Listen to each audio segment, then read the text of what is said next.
चार धाम में सरकार के दावों की खुली पोल और चार धाम यात्रा शुरू होते ही चरमराई व्यवस्थाएं। केदारनाथ धाम में यात्रियों को परेशानियों का सामना करना पड़ रहा है। ये बड़ी खबर आपको बता रहे हैं। आदेश के बावजूद भी शुरुआती 15 दिनों में वीआईपी दर्शन हुए। मॉनसून से पहले ही सरकार के दावों की पोल खुल गई है। ये बड़ी केदारनाथ धाम में आपको बता दें, यहाँ पर यात्रा शुरू हो चुकी है और यात्रा शुरू होने के बाद ही यहाँ पर दुकान खोलने पर सरकार ने प्रतिबंध लगा दिए हैं। छोटे दुकानदार धाम में नहीं खोल पाएंगे अपनी दुकान। यात्रा शुरू होते ही व्यापारियों का धरना भी शुरू हो चुका है। तो तमाम अव्यवस्थाएं यहाँ पर नजर आ रही हैं। यात्रा शुरू होते ही 10 मई से यात्रा की शुरुआत हो चुकी है और इस शुरुआत के साथ ही परेशानियां भी लोगों को हो रही हैं। जो चारधाम यात्रा करने के लिए यात्री आ रहे हैं वो परेशानी का सामना कर रहे हैं। और आपको बता दें कि यहाँ पर जो तमाम दावे शासन प्रशासन द्वारा किए गए थे उनकी पोल खुलती हुई नजर आ रही है। जहां चारधाम यात्रा शुरू होते ही व्यवस्थाएं चरमरा गई हैं। केदारनाथ धाम में यात्रियों को परेशानियां हो रही हैं।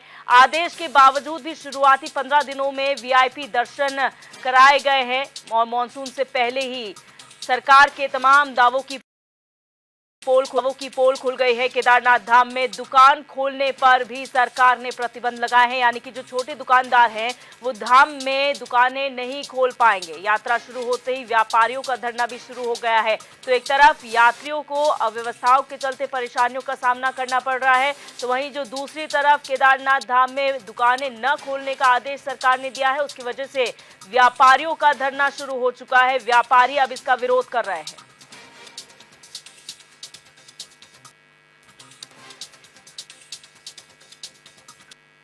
और ज्यादा जानकारी के लिए हमारे संवाददाता हिमांशु गौड़ हमारे साथ लाइव जुड़ चुके हैं। हिमांशु, जानकारी चाहेंगे। यात्रा की शुरुआत हो चुकी है, इस बार लक्ष्य है ज्यादा यात्रियों के आने के, लेकिन यहाँ पर क्या व्यवस्थाओं का सामना, ये जो व्यवस्थाएं चरमराई हुई हैं, क्या अव्यवस्थाएं नजर आ रही है?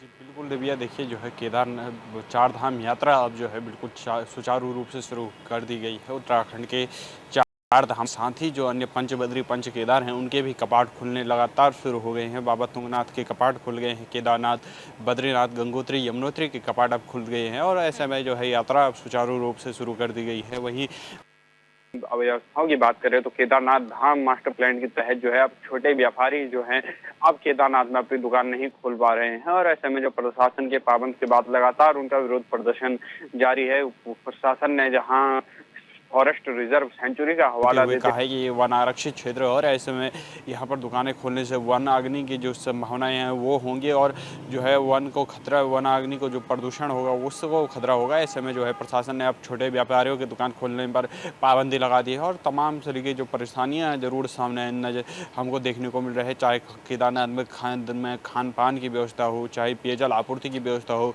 चाहे किसी को स्नैक्स के करने की व्यवस्था हो, तो ऐसे तमाम होटल स्टे हो, तमाम व्यवस्थाएं जो हैं पूरी तरह से चरमरा उठी हैं। एक और यात्रा खुलते ही जो है व्यापारियों का आक्रोश भी खुलकर सामने आ रहा है कि व्यापारी लगातार हड़ताल पर सरकार का घेराव कर रहे हैं और जब तक उनकी मांग पूरी नहीं होती है तब तक लगातार इस आंदोलन को जारी रखने की मांग जो है व्यापारियों ने की है और जल्द से जल्द सरकार को ये चेतावनी दी है कि आप हमारी मांगें पूरी करो वरना ये हड़ताल जारी रहेगी। वहीं केदारनाथ धाम में जो है इस बार होटल व्यवसाय पर खासा प्रभाव इसके चलते देखने को मिल रहा है। छोटे व्यापारी जो छोटे मोटे ढाबे चलाकर अपना रोजगार चलाते थे वो सरकार ने हटा दिए हैं और ऐसे में जो है उनका रोजगार केदारनाथ यात्रा पर निर्भर रहता था उनको बड़ी समस्याओं का सामना करना पड़ रहा है। उन व्यापारियों के साथ ही जो है देश विदेश से जो पर्यटन आ रहे हैं उनको खासी समस्याओं का सामना करना पड़ रहा है। केदारनाथ में भोजन की आपूर्ति नहीं हो पा रही है और ऐसे में जो है अब भंडारे के भरोसे ही जो है यात्री केदारनाथ धाम में जो है सर्वाइव कर पा रहे हैं। तो ये कहीं ना कहीं एक चिंताजनक विषय उत्तराखंड सरकार के लिए बन जाता है क्योंकि अभी जो है यात्रा शुरू हुई महज 3 दिन हुए हैं और सरकार का लक्ष्य विगत वर्षों की जो यात्रा है उसके आंकड़े को तोड़ने का है। तो ये कहीं ना कहीं एक चिंताजनक विषय उत्तराखंड सरकार के लिए बन जाता है। बिल्कुल हिमांशु, और यहाँ पर जिस तरीके से केदारनाथ धाम में दुकान न खोलने का जो हवाला रिजर्व फॉरेस्ट का दिया जा रहा है, जब मास्टर प्लान में काम हो रहा था क्या उस वक्त ये जानकारियां व्यापारियों को नहीं दी गई थी? क्योंकि एकदम पहले ये वहां पर तोड़फोड़ कर देना, उसके बाद अब यात्रा शुरू होते ही आदेश जारी कर देना कि आप दुकानें नहीं खोल सकते, ऐसा नहीं लगता कि ये पहले से प्लान होना चाहिए? अगर रिजर्व फॉरेस्ट था तो पता होगा कि ये रिजर्व फॉरेस्ट पहले से भी था, आज का नहीं है ये रिजर्व फॉरेस्ट। जी बिल्कुल देविया, देखिए जो रिजर्व फॉरेस्ट की अगर मैं बात करूँ तो ये केदारनाथ वन्यजीव अभयारण्य जो है ये रुद्रप्रयाग में पड़ता है, केदारनाथ में पड़ता है, गोपेश्वर में इसका कुछ एरिया है, तुंगनाथ वाला जो एरिया है ये तो बहुत बड़ी सेंचुरी अपने आप में है। और ऐसे में जो है विशेष कर आप केदारनाथ मास्टर प्लान का हवाला देकर सरकार छोटे व्यापारियों का जो है दुकान खोलने पर प्रतिबंध लगा रही है, तो ये कहीं न कहीं एक चिंताजनक विषय है,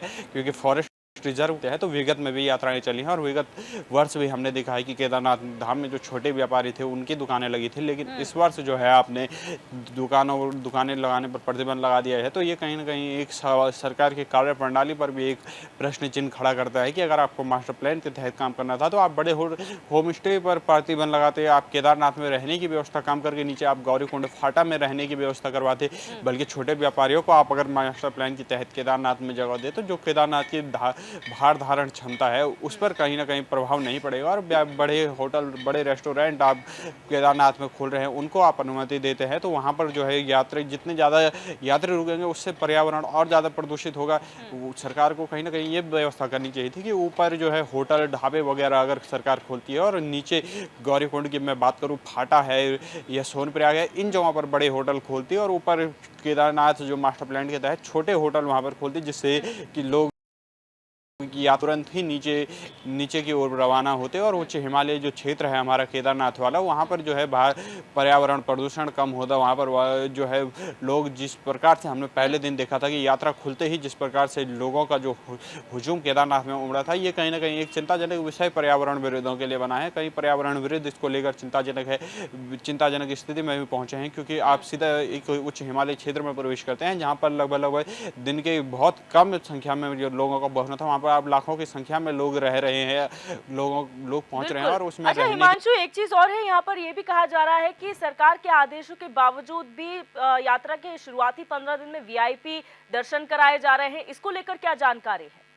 जी बिल्कुल, देखिए क्योंकि यात्रा के शुरुआती दिन जो है अपर मुख्य सचिव राधा रतूड़ी ने एक नोटिस जारी कर दिया गया था और उसके जो अपर मुख्य सचिव का जो शासना आदेश होता है वो राज्य में कहीं ना कहीं एक सबसे बड़ा प्रशासनिक आदेश उसको मानते हैं। और मंत्री पुष्कर सिंह धामी केदारनाथ पहुंचे थे, लेफ्टिनेंट जनरल गुरमीत सिंह केदारनाथ पहुंचे थे। इसके अलावा बॉलीवुड जो हस्ती शिल्पा शेट्टी थी वो भी अपने परिवार के साथ शुरुआती पहले दिन ही जो जब 10 तारीख को केदारनाथ के कपाट खुले थे उसी दिन केदारनाथ धाम पहुंचे थे। तो ऐसे में कहीं ना कहीं सरकार के लिए एक प्रश्न चिन्ह ये सरकार के ऊपर खड़ा करता है, क्योंकि एक तरफ सरकार जो है आम जनता के लिए नियम बनाती है और दूसरी तरफ खुद मुख्यमंत्री पुष्कर सिंह धामी उस नियम का पालन नहीं करते हैं। बॉलीवुड अभिनेता शिल्पा शेट्टी केदारनाथ धाम पहुंचती है, तो ये कहीं ना कहीं उत्तराखंड सरकार के लिए एक प्रश्न चिन्ह जनता के मन में है कि आप अगर नियम बनाते हैं तो वो नियम खाली गरीब जनता के लिए क्यों या आम साधारण लोगों के लिए वो नियम क्यों है, क्योंकि आप बॉलीवुड की हस्ती पर आपने शिल्पा शेट्टी पर प्रतिबंध क्यों नहीं लगाया। अगर आपने 15 दिन जो है शुरुआती 15 दिनों में वीआईपी दर्शन पर रोक लगाई थी तो आप शिल्पा शेट्टी पर रोक लगाते। स्वयं मुख्यमंत्री पुष्कर सिंह धामी को अगर